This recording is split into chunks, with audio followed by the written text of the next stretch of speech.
भगवान अयोध्या में रहे तो अयोध्या का मंगल, भगवान अयोध्या में रहे तो गोस्वामी जी को लिखना पड़ा,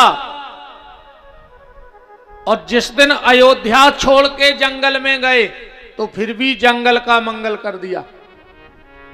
मंगल रूप भयऊ बन तबते, और कीन निवास रमापति जबते। जिन्होंने नाम जपा उनका भी मंगल हुआ। हनुमान जी ने राम जी का नाम जपा तो हनुमान जी का भी मंगल हो गया। लिखा है कि नहीं लिखा? मंगल मूर्ति मारुति नंदन, सकल अमंगल मूल निकंदन। अब पर बात ये आती है कि हम हनुमान जी जितना भजन तो कर नहीं पाएंगे, तो क्या हमारा आपका मंगल नहीं होगा? तो गोस्वामी तुलसीदास जी ने लिखा है कि भाव को भाव अनख आलसहूं, और नाम जपत मंगल दिशि दसहूं। जैसे बने वैसे नाम लो, उसमें भी मंगल होगा। एक गांव में एक महाराज जी रहते थे, साधु बाबा। तो लोग उनसे कहें बाबा जी सीताराम, तो बाबा जी चेक जाएं। कहें राधे श्याम बोलो, तो धीरे धीरे बच्चों को मजा आने लगा। पूरे गांव के बच्चे 100 काम छोड़ करके बाबा जी को ढूंढते कि बाबा जी कहां हैं। बस बाबा जी दिखे और बच्चे कहें बाबा जी सीताराम, बाबा जी कहें देखो मान जाओ, राधे श्याम कहो। कभी कभी तो बाबा जी डंडा लेके बच्चों को दूर तक दौड़ाते, पर मारा कभी किसी को नहीं। धीरे धीरे गांव के लोगों को मजा आने लगा। जो भी आदमी बाबा जी के पास जाए, बाबा जी सीताराम, बाबा जी कहें यार भज्जा मान जाए यार ना, हम राधे श्याम कहो। धीरे धीरे उस गांव की महिलाओं को भी आनंद आने लगा। वो भी बाबा जी को देखें, कहें बाबा जी सीताराम, बाबा जी कहें देखो बहन मान जाओ, ने कहो सीताराम, राधे श्याम कहो। अच्छा, बाबा जी भी गांव के 4-5 चक्कर लगावे दिन में। आदमी 100 काम छोड़ के बाबा जी को तंगावे न करें घर से। एक बार उस गांव में एक बहुत बड़े महात्मा पधारे। गांव के 10-20 लोग गए, बोले महाराज एक बात बताओ, राधे श्याम में और सीताराम में क्या अंतर है? महात्मा ने कहा नहीं, बिल्कुल अंतर नहीं है, दोनों एक हैं। राम कृष्ण दो एक हैं, रूप रंग और भेष, इनके द्रग गंभीर हैं, उनके चपल विशेष, बस आंखों का फर्क है। बाबा जी ने कहा तुम लोगों ने ये क्यों पूछा? बोले महाराज हमारे गांव में एक साधु बाबा रहे थे, उनसे सीताराम कहो तो बहुत चिढ़त है। बोले फिर तुम लोग क्या करते हो? बोले हम अपने सब काम धाम छोड़ के बाबा जी को चेंगा दिन भर। महात्मा ने कहा तुम उस महात्मा को भी समझे नहीं हो। ओखों ने सीताराम से चिड़े आए ने राधे श्याम से, पर तुमने जानत हो कि बाबा चेकत है, ये चक्कर में तुमने दिन भर सीताराम सीताराम तो कर रहे गांव भर के। उन्हें पूरे गांव को भजन कर वो सिखा दो। कहने का मतलब ये है कि जैसे भी बने भगवान का नाम लो। और हम तो आप सबसे एक निवेदन करें, ज्यादा कुछ नियम ना बना पाओ, एक ही नियम बना लो। अगर कोई तुम्हारे पांव छुए, पांव पड़वाना अच्छी बात नहीं है। पांव पड़वाने में बहुत सी ऊर्जा जाती है शरीर की। पांव पड़वाना अच्छी बात नहीं है। ईमानदारी से आप लोगों को लगता होगा कि हम कथा से उतर के गाड़ी में बैठ के भग जाते हैं, इसलिए नहीं कि हम बड़े पंडित जी हो गए कि बहुत हमारी ख्याति हो गई, इसलिए नहीं भागते हम इसलिए भागते कि हमारे कोई पांव ना पड़े। बस भर हम ईश्वर साक्षी हैं, मंच पे बैठा हूं, मुझे नहीं लगता कि कोई मेरे पांव छुए।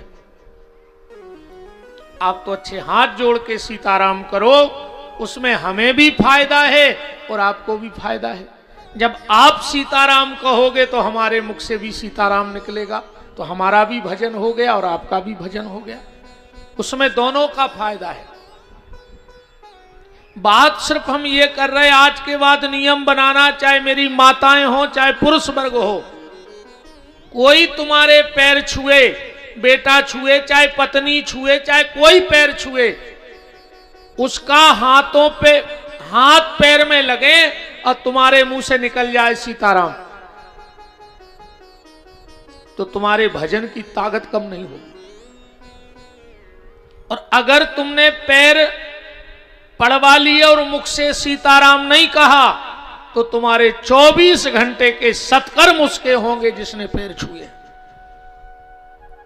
इसलिए कोई भी पैर छुए तुम तो तुरंत मुंह से कहो सीताराम। और तुम कितने भी पैर छू लो, ये भी मेरी बात ध्यान से सुन लो, पर अगर चरण छूते वक्त तुम्हारे मुंह से भगवान का नाम नहीं निकलता है, तो तुम्हारा चरण छूना भी व्यर्थ है।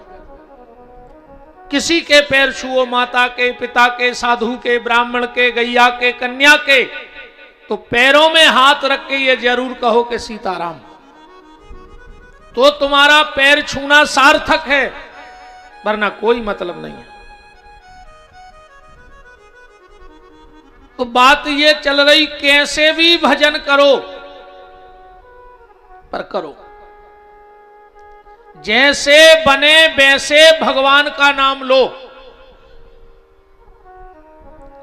जैसे मैं उस दिन कलश यात्रा में आ रहा था, तो 2-4-10 जगह मैंने लिखा देखा, दाऊ राम राम लिखा है ना राहतगढ़ में, दाऊ राम राम। जिसने भी लिखा हो, जिसका भी ये विचार हो, उसको मैं मंच से प्रणाम करता हूं, क्योंकि वहां से जो भी निकलता है तो नजर पड़ती तो मन तो पढ़ ही लेता है कि दाऊ राम राम। तो कम से कम भगवान का नाम तो आ रहा है। ईमानदारी बताओ, लिखा हो मुंह बिल्कुल ना बोले, पर मन तो पढ़ लेता है, मन तो पढ़ेगा। जैसे मैं निकला, मुझे 4-5 जगह का याद है कि 4-5 जगह लिखा दाऊ राम राम, हमारे मुंह हमने तो पढ़ा 4-5 जगह। अगर 2 बार राम राम पढ़ लिया तो 10 बार भगवान का नाम तो आ ही गया मन में। इसलिए भजन करो, क्योंकि भजन के बिन जीवन बेकार। अच्छा एक बात बताओ, राहतगढ़ में बहुत बड़ा अस्पताल बन जाए, विश्व का सबसे बड़ा अस्पताल राहतगढ़ में बन जाए, दुनिया की बड़ी से बड़ी मशीनें राहतगढ़ में आ जाएं, और कोई डॉक्टर भर ना जाए उस अस्पताल में, क्या राहतगढ़ वाले भर्ती हो गए? क्यों? अस्पताल तो बड़ा है, मशीनें तो सब रखी हैं, बस डॉक्टर भर नहीं है वहां चेक करने के लिए। तो क्या कोई वहां एडमिट होगा? कोई नहीं होगा। अच्छा, दुनिया के जितने मसाले हैं सब डल जाएं सब्जी में, नमक ना डले तो क्या स्वाद बनेगा? संसार के सारे व्यंजन डाल दो, खाली नमक ना डालो तो क्या व्यंजन बन जाएगा? नहीं बनेगा।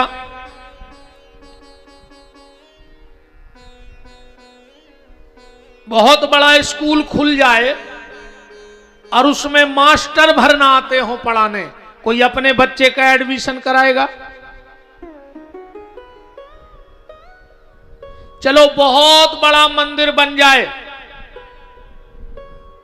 महंगा टाइल्स मार्बल लग जाए, झूमर लग जाए, लाइट लग जाए, उसमें भगवान की प्रतिष्ठा भरना हो, क्या तुम लोग सुबह शाम जाओगे? चलो, एक कंपनी ने गाड़ी बनाई है, फुल फैसिलिटी है उसमें, चलाने वाले को 11,000 रुपए का इनाम है, बिल्कुल गाड़ी नई है, टैंक फुल है, बस उसमें ब्रेक नहीं लगता है। कौन कौन चलाएगा उस गाड़ी को? खाली ब्रेक नहीं बनाया कंपनी ने, रोकने का काम नहीं है। अस्पताल की शोभा डॉक्टर से है, मंदिर की शोभा मूर्ति से है, व्यंजन की शोभा नमक से है, स्कूल की शोभा शिक्षक से है। ऐसे ही इस जीव की शोभा भगवान के भजन से है। अगर भगवान का भजन नहीं है तो सब बेकार है। इसलिए प्यारे नाम जप करते रहो। थोड़ा सा आप लोग खिसकाओ, ये जगह खाली पड़ी है। अब क्योंकि माताओं वाला कोटा तो फुल हो गया है, अब हमारे घर की तो बेटियां हैं, हमारी माताएं, हमारी बहुएं हैं, तो सब लोग पीछे बैठती जाएंगी। करो कर रही दद्दा हरो।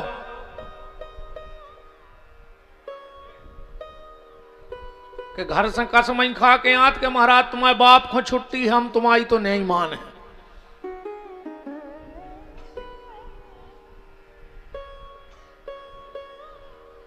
हाँ, बैठ जाओ आनंद से, बिल्कुल चकाचक।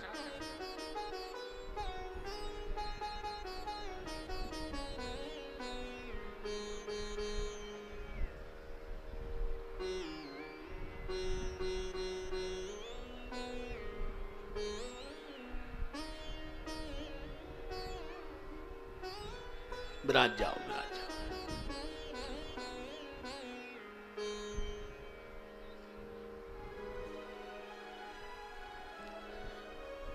सीताराम को सीताराम।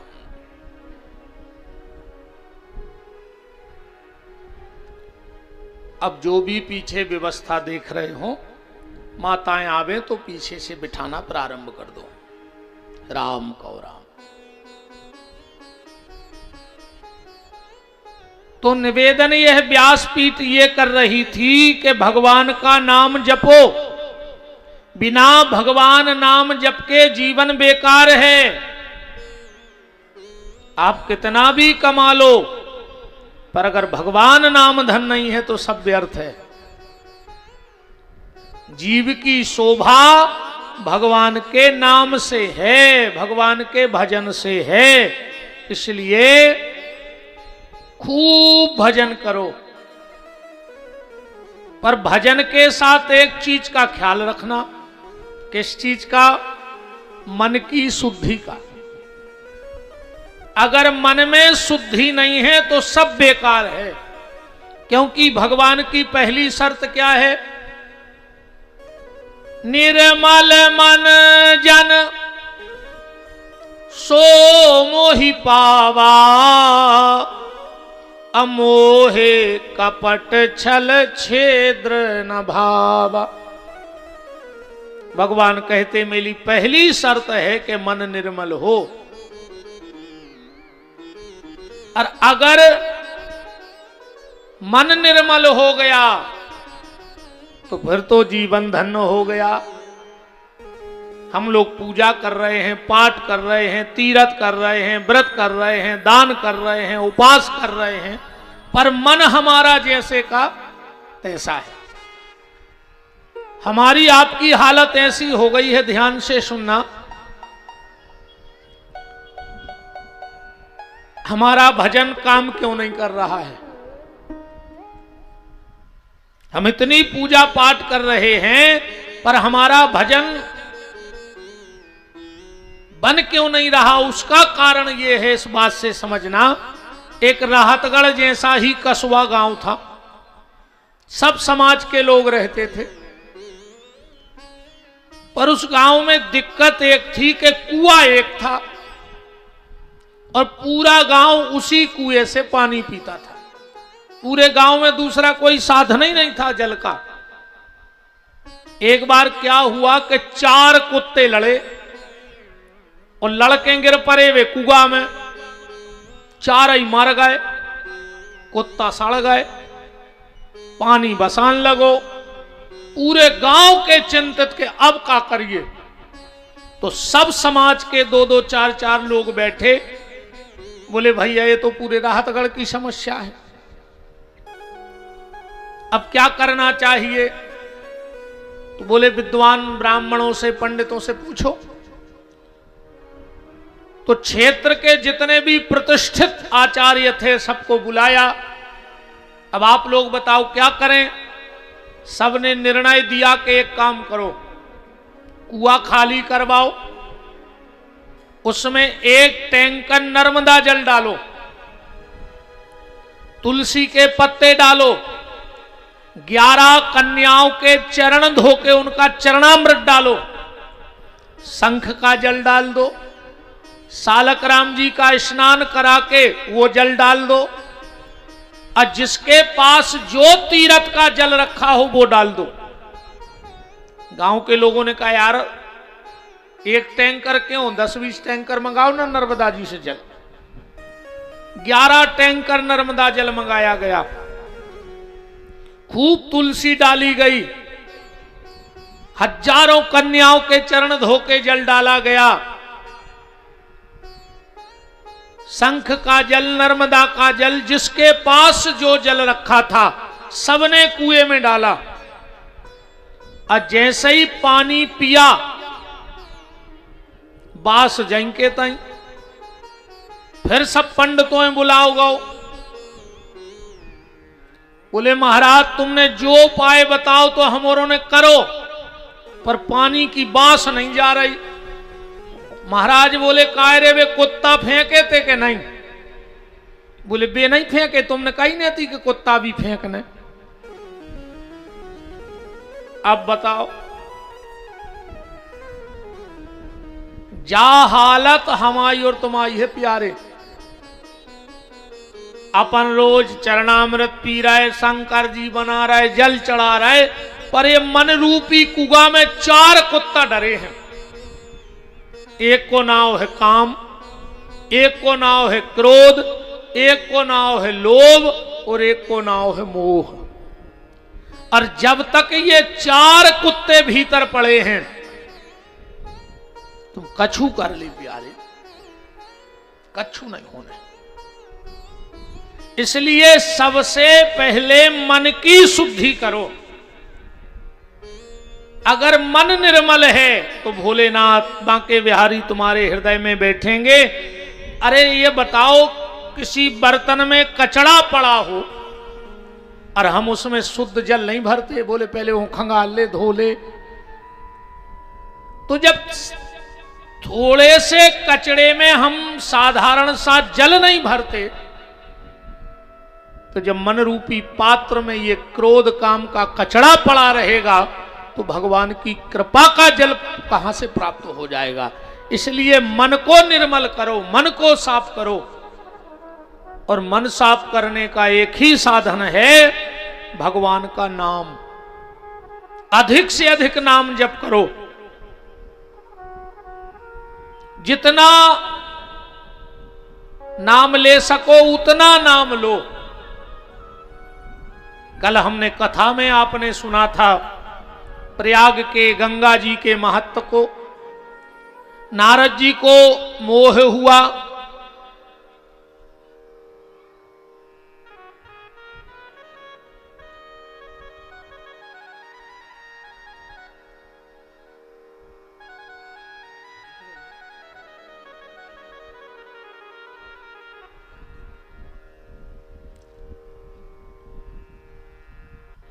दो मिनट के लिए हम लोग सब मौन की स्थिति में रहेंगे। कोई बिटिया शायद मोटरसाइकिल से गिर के, तो देखो मौत पे तो हमारा वश नहीं है, पर उस आत्मा के प्रति हम लोग प्रार्थना करेंगे। बिल्कुल 2 मिनट के लिए हम भी मौन में रहेंगे, आप भी मौन में रहेंगे।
ओम शांति।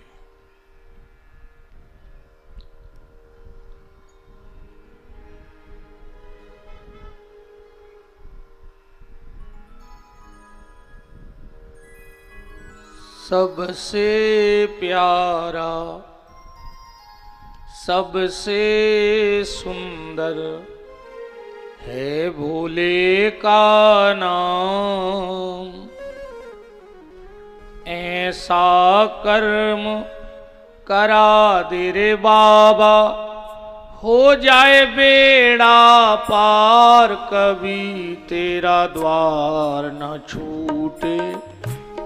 भोले का नाम न छूटे, कभी तेरा द्वार न छूटे।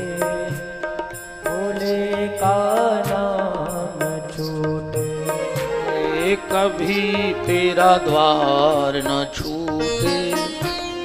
भोले का नाम न छूटे, कभी तेरा द्वार न छूटे। भोले का नाम न छूटे। सबसे सुंदर, सबसे प्यारा है भोले का नाम। सबसे सुंदर, सबसे प्यारा है भोले का नाम। ऐसा कर्म करा दे रे बाबा, हो जाए बेड़ा पार, कभी तेरा द्वार न छूटे। भोले का नाम न रूठे, कभी तेरा द्वार न छूटे। भोले का नाम न छूटे। हरि बोल।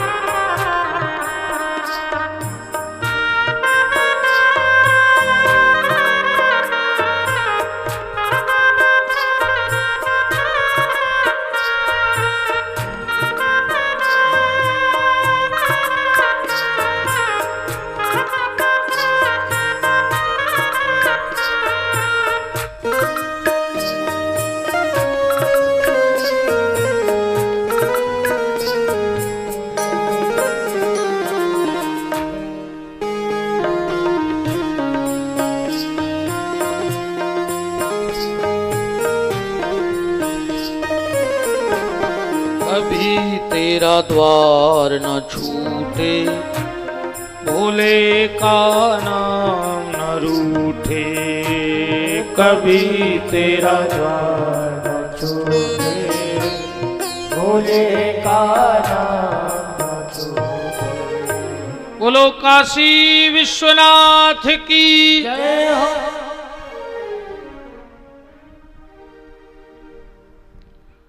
कल आप चर्चा में सुन रहे थे, देवऋषि नारद को मोह हो गया और अपने आप को भगवान शिव से भी बड़ा समझ लिया। मोहिनी के चक्कर में पड़ करके फिर भगवान नारायण को श्राप दिया और नारायण ने नारद जी को एक ही उपाय बताया कि जाय जपं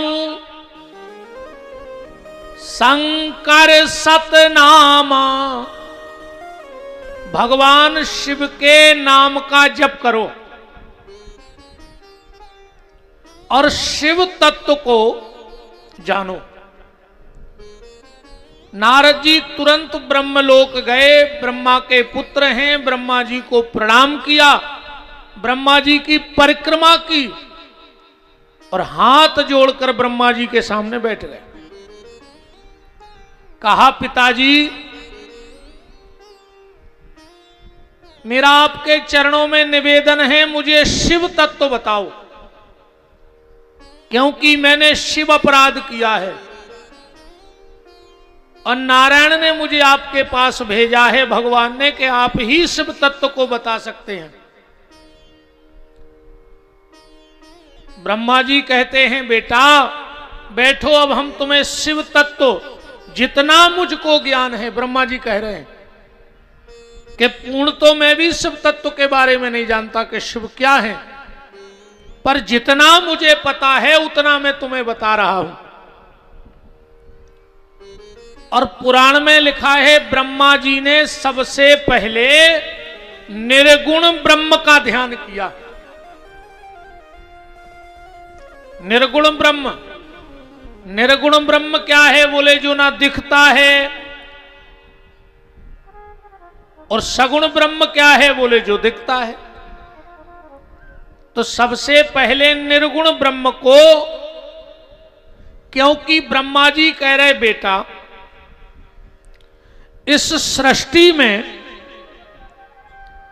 निर्गुण ब्रह्म से ही सगुण ब्रह्म प्रकट हुए हैं।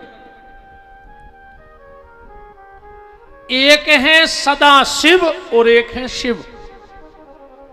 जो सदा शिव हैं वो निरंतर समाधि में बैठे रहते हैं।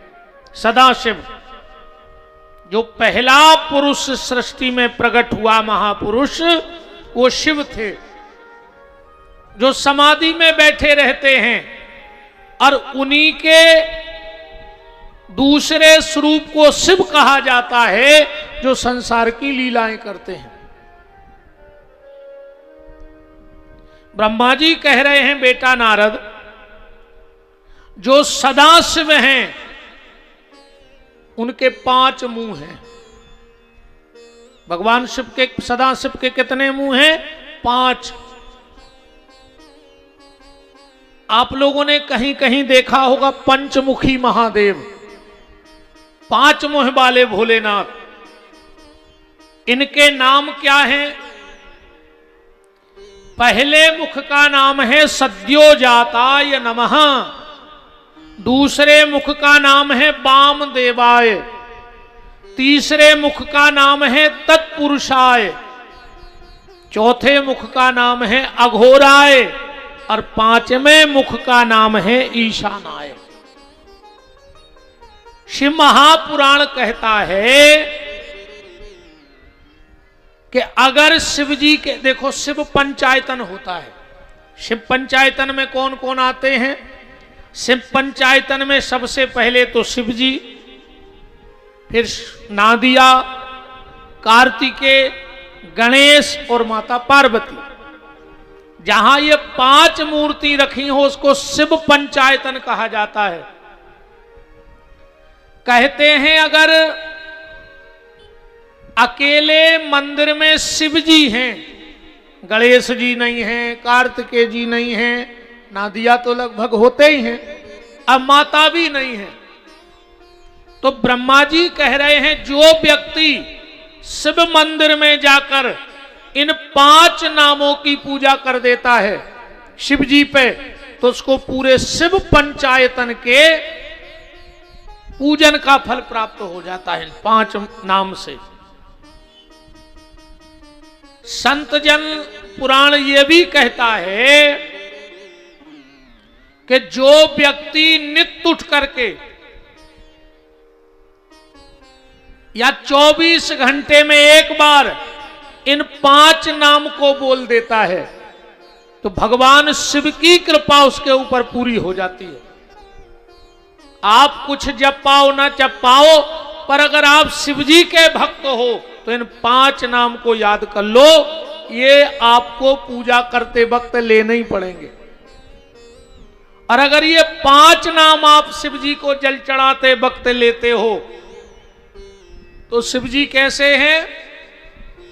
कालहर, कष्टहर, रोगहर, दरिद्रहर और चिंताहर।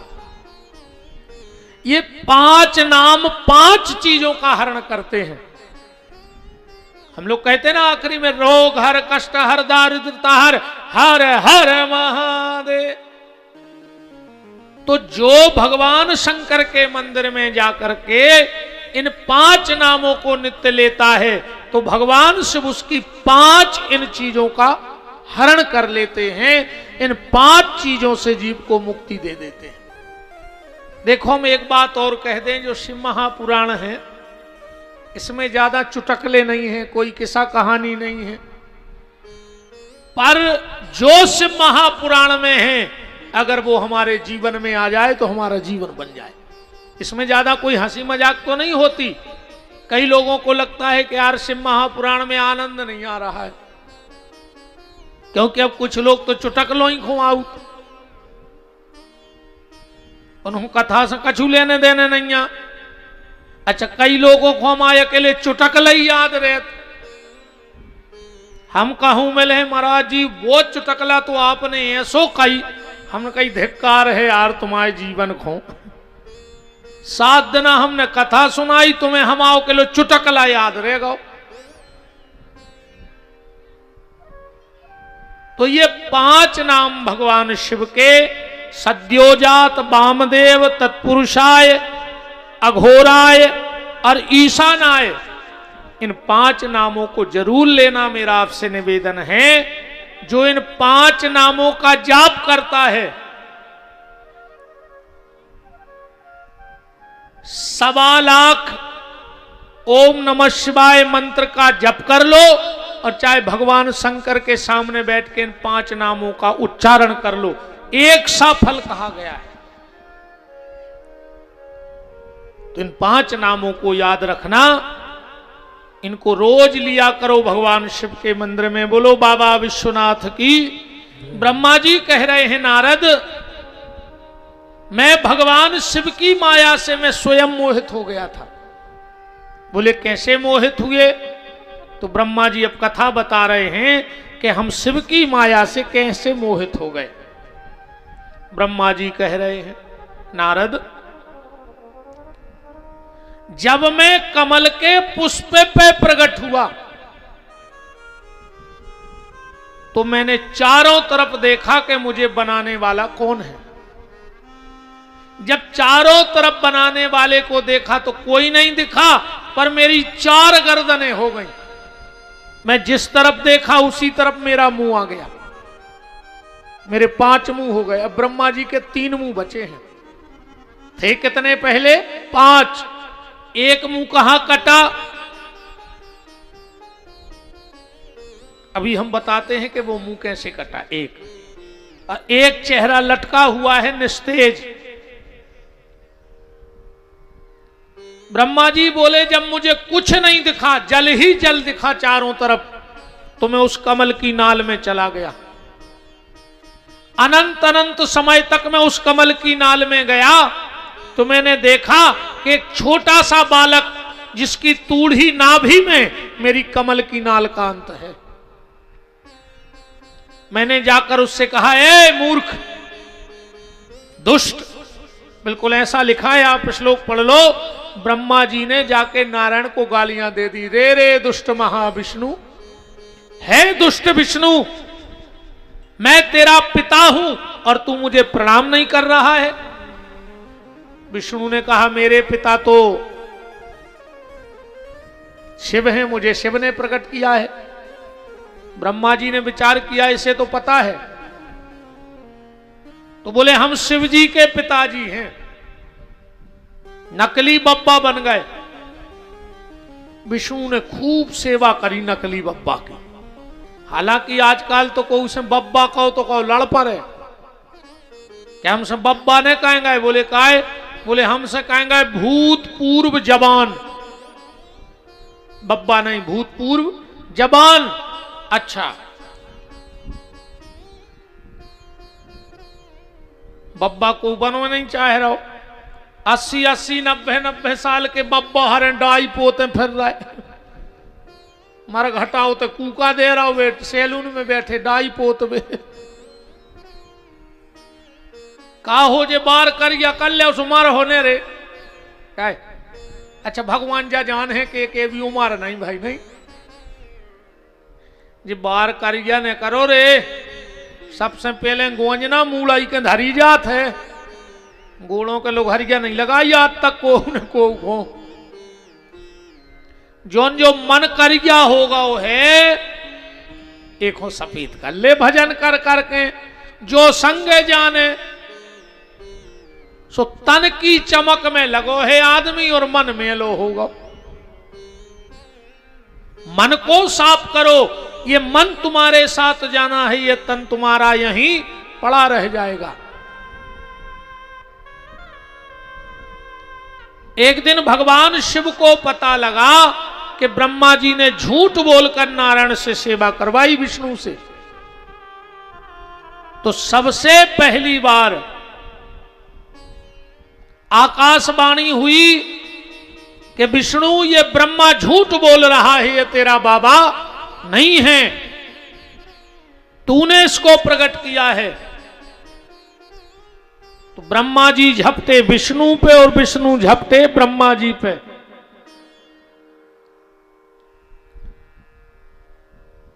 कई समय तक दोनों में युद्ध चला और जब भगवान शिव को पता लगा, ध्यान से सुनना, कि एक सिर कब कटा ब्रह्मा जी का। जब भगवान शिव को पता लगा कि ब्रह्मा जी ने विष्णु से झूठ बोला, तो भगवान शंकर ने पहला अवतार लिया। अच्छा, भगवान शंकर के अवतार कितने हैं? भगवान विष्णु के अवतार तो कोई भी बता देगा, 24 अवतार हैं। पर अगर तुमसे कोई पूछ ले कि भगवान शंकर के कितने अवतार हैं, तो क्या बताओगे? है किसी को पता? जरा हाथ उठाओ कि भगवान शंकर के अवतार कितने हैं। जैसे कोई पूछे भगवान विष्णु के, आदमी कहते 24 अवतार हैं। भगवान शंकर के 112 अवतार हैं। ध्यान से सुनना, अब कोई पूछे तो बता देना कितने अवतार हैं। 112 अवतार हैं भगवान शंकर के। तो भगवान शिव का पहला अवतार कौन सा है? भगवान शिव ने अपनी भ्रकुटी से एक पुरुष को प्रकट किया, काला कलूटा भयंकर शरीर। उसने हाथ जोड़ के कहा, आदेश। बोले जाओ ब्रह्मा को समझा के आओ कि उसने गलत किया है। और वो काला कलूटा पुरुष गया, ब्रह्मा जी को समझाया नहीं। जब शंकर जी के पास लौट के आया तो क्या किया? जिस मुंह से ब्रह्मा ने विष्णु से झूठ बोला था, वो गर्दन ही काट लाए। हाथ में बाल पकड़ के गर्दन के और शिव जी के पास पहुंचे। शिव जी बोले, जय हो तुम्हारी, हमने कही थी समझावे कि तुम सुर जाइए सीधो। भाई ये कौन सा समझाना हुआ? बोले इसने झूठ बोला, हमने गर्दन काट दी, अब क्या करें? तो भगवान शंकर ने ब्रह्मा की वो गर्दन काट के लाए थे, उसमें की 2 ही आंखें निकाली और जो बाल थे उनकी रस्सी बनाई और बाल की रस्सी में दोनों आंखें डाल के उस पुरुष को पहना दी और कहा कि तुमको ब्रह्म हत्या लग गई है। अब तुमने ब्रह्मा की गर्दन काटी तो तुम्हें ब्रह्म हत्या लग गई। इस काले कलूटे पुरुष ने कहा कि चलो वो तो ठीक है, पर मेरा नाम तो रख दो, मेरा नाम क्या होगा? बोले तुम भगवान विष्णु का भय जो ब्रह्मा ने दिखाया था उससे तुमने मुक्ति दिला दी, इसलिए तुम्हारा नाम होगा भैरव। क्या नाम होगा? भैरव। और ब्रह्मा जी के तुम बन गए काल, इसलिए तुम्हारा नाम होगा काल भैरव। बोलो काल भैरव भगवान की।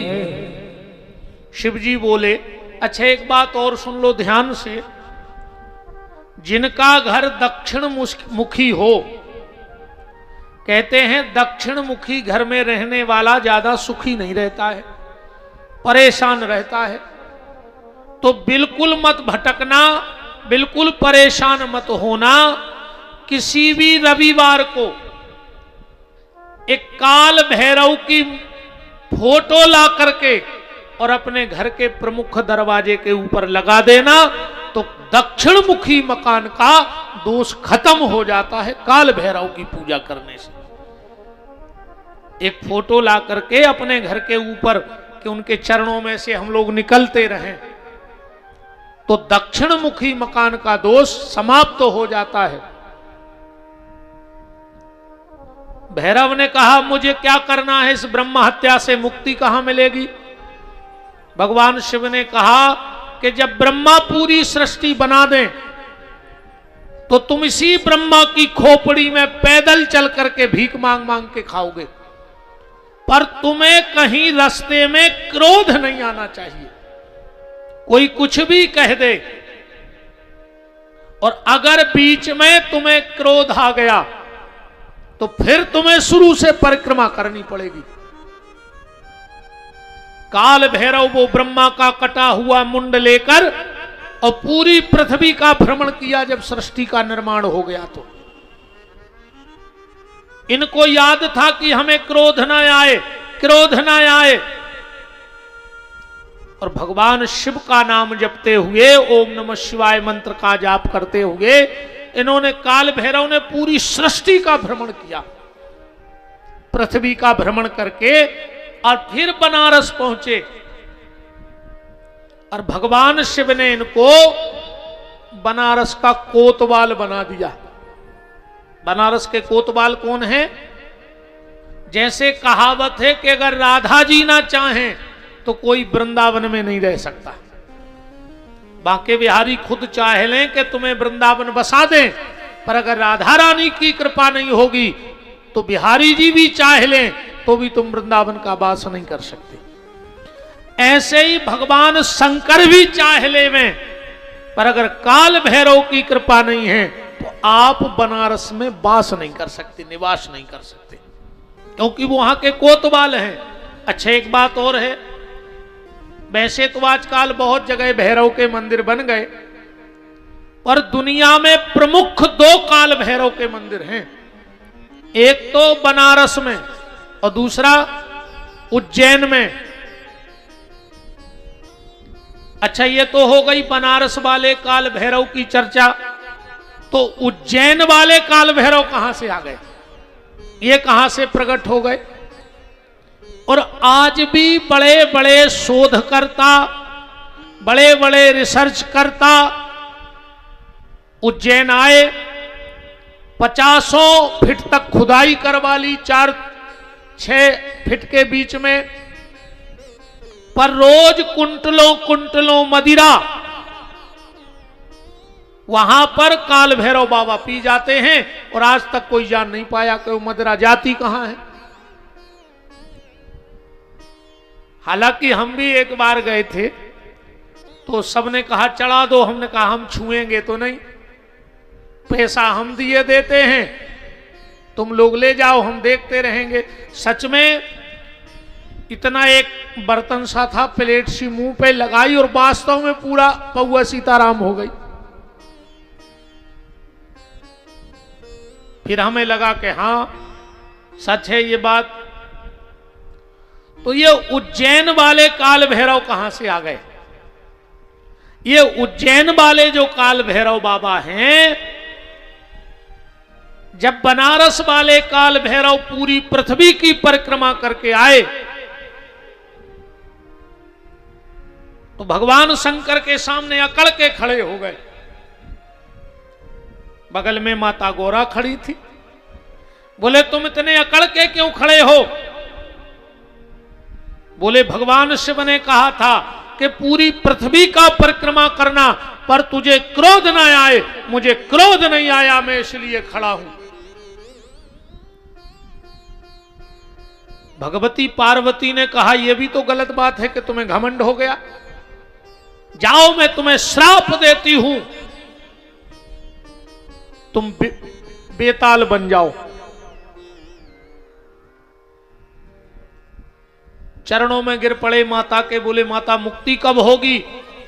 बोले तुम यहां से उज्जैन जाओगे बेताल बन के, और वहां के राजा जो विक्रमादित्य हैं, जब तक वो तुम्हें मुक्त नहीं कर देंगे तब तक तुम आपने सुना होगा विक्रम बेताल की कथा, कई बार अपन ने नाम भी सुना होगा विक्रम बेताल का। यही काल भैरव बनारस वाले बाबा बेताल बने और फिर विक्रम ने इनको श्राप से मुक्त करके और अपनी अवंतिकापुरी उज्जैन में उनका स्थान बनवाया। ऐसे ये बाबा आ गए हैं, उन्हीं का अवतार। बोलो काल भैरव बाबा की।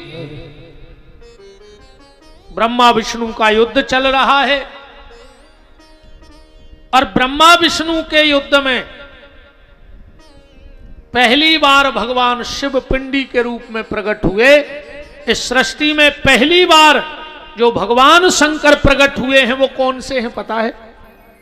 वो हैं बनारस वाले बाबा विश्वनाथ। ऐसा पुराण का कहना है कि जो व्यक्ति अगर 12 ज्योतिर्लिंग की दर्शन न कर पाए, 12 ज्योतिर्लिंग के दर्शन न कर पाए हो, पर वो एक बार विश्वनाथ जी के दर्शन करके जरूर आए।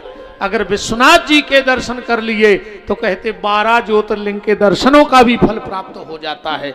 इसलिए जिंदगी में एक बार विश्वनाथ बाबा के दर्शन करने, काशी वाले बाबा के दर्शन करने जरूर जाना। वैसे तो 12 ज्योतिर्लिंग के करो, पर किसी कारणवश, स्वस्थ बस, धन के अभाव में अगर कहीं ना जा पाओ तो एक बार बाबा विश्वनाथ के दर्शन कराओ तो उस व्यक्ति को मुक्ति हो जाती है इस जीवन से। भगवान प्रकट हुए पिंडी के रूप में और आकाशवाणी हुई, तुम लोग बड़ा बनना चाहते हो तो जिसको भी बड़ा बनना है वो इस पिंडी का अंत लेके आ जाए, वो बड़ा माना जाएगा। भगवान ब्रह्मा ने कहा मैं ऊपर को जाऊंगा। बोले क्यों? बोले मेरा वाहन है हंस और हंस ऊपर को उड़ता है। तो ब्रह्मा जी हंस पे बैठ के ऊपर को चले गए और भगवान विष्णु बोले मेरा कई बार अवतार हो चुका है सूकर का, और सूकर को मिट्टी खोदने का अच्छा अनुभव होता है, तो मैं मिट्टी खोदता जाऊंगा और नीचे को चला जाऊंगा। कई सालें बीत गई विष्णु को माटी खोदत खोदत। एक दिन विष्णु भगवान ने विचार किया कि ऐसी तो हमारी जिंदगी ने कर जे माटी खोदत खोदत, अंत मिले नहीं रहो, सुनने हमें बड़ो बनने आए। शंकर जी के लौट के आ गए। बोले आप तो ब्रह्मा जी को बड़ो बना दे, हमें ने बड़ो बनने आए। शिव जी बोले ठीक है तुम बैठ के तपस्या करो। तो विष्णु बैठ गए तपस्या के लिए और इतनी तपस्या की, इतनी तपस्या की, इतनी तपस्या की कि पूरे शरीर से इतना जल निकला पसीना कि सारी सृष्टि में जल ही जल हो गया। ये जल क्या है? भगवान विष्णु के शरीर से प्रकट है। और भोलेनाथ को इसीलिए जल इतना प्रिय है। जब आप लोग घर में लोटा भरते हो ना जल का, तो तुम्हें तो लगता है कि हम जल चढ़ावे जा रहे हैं, पर भगवान शिव नाचने लगते हैं। बोले क्यों? बोले मुझसे मिलने मेरे नारायण आ रहे हैं जल के रूप में। उनको लगता है कि साक्षात भगवान हमसे मिलने आ रहे हैं। अच्छा, किसी और देवता को जल नहीं चढ़ता, शिव जी को चढ़ता है। यही बात पे उनके घर झगड़ा भी होगा। एक बार पार्वती जी बोली कि जा बताओ वे ब्रह्मा बाबा हो गए और इतने सजे धजे रेत हैं, अब तुम जा राख लपेटे बैठे रेत। शिव जी बोले देवी तुमने समझो हमारी मजबूरी, हम काय नहीं सजत। बोले काय? अरे बोले अब देवी तुम्हें का बताएं कि हमारी दिक्कत का है। अरे पार्वती जी बोले जो है सो है, ने कछु कमियां है घर में,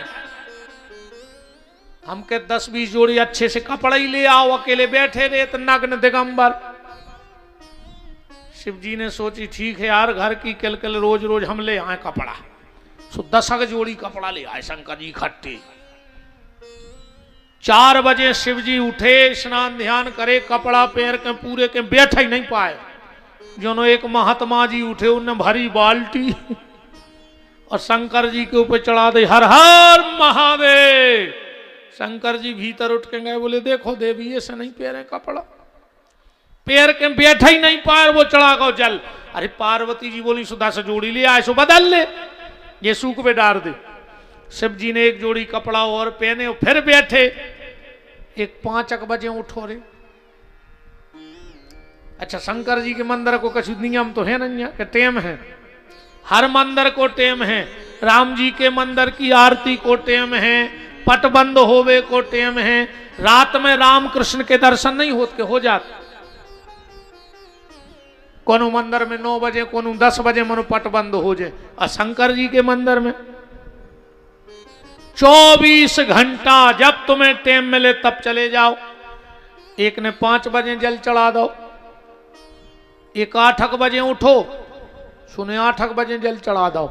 एक 10 बजे उठो, सुने 10 बजे जल चढ़ा दो। कछु कछु 3 बजे उठत, मन बेके थमाओ। तो नियम है कि 1 लोटा जल तो शंकर जी को चढ़े हैं, सो एक 5 बजे चढ़ाया आओ शाम को। शिव जी बोले देवी ये से नहीं पेरत कपड़ा। पार्वती बोली एक जोड़ी और बचे, बोले हाओ। बोले पहले आपको उन्हें है। शंकर जी कपड़ा पैर के बैठे ही हैं, जो एक किसान बोनी करके आओ। तो 9 बजी रात है। घरवारी बोली रोटी खा ले, बोले तन्नत तुम टाठी लगाओ, जो हमें 1 लोटा जल तो चढ़ाई आए। सुबह किसान गाओ, सो 9 बजी रात है, जल चढ़ायाओ। शंकर जी ने तो पकड़ो कुर्ता और दाओ सो पर उतरो। पार्वती बोली काय? अरे बोले ऐसे कहा ना 15 जोड़ी कपड़ा हम रोज बदल है, ऐसे हम तो जी बैठे अब चढ़ाता रहो जी को जित तो चढ़ाने हो। सो भगवान शिव को जल बहुत प्रिय है, बहुत प्रिय भोलेनाथ को जल है, क्योंकि नारायण के शरीर से प्रकट है। यहां ब्रह्मा जी को भी अंत ना मिला, तो ब्रह्मा जी ने अपनी माया से एक पुष्प प्रकट किया और उस पुष्प से कहा रे पुष्प चल और तू मेरी झूठी गवाही दे दे। क्या होगा? बोले अगर हम पावर में आ गए तो तुम्हें पावर में कर दें।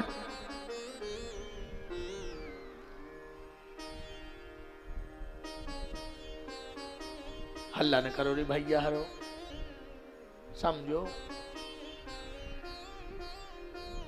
हमारे घरे आज जो हम सो हैं तुम गाज जो ये सब कैसा हो जाए।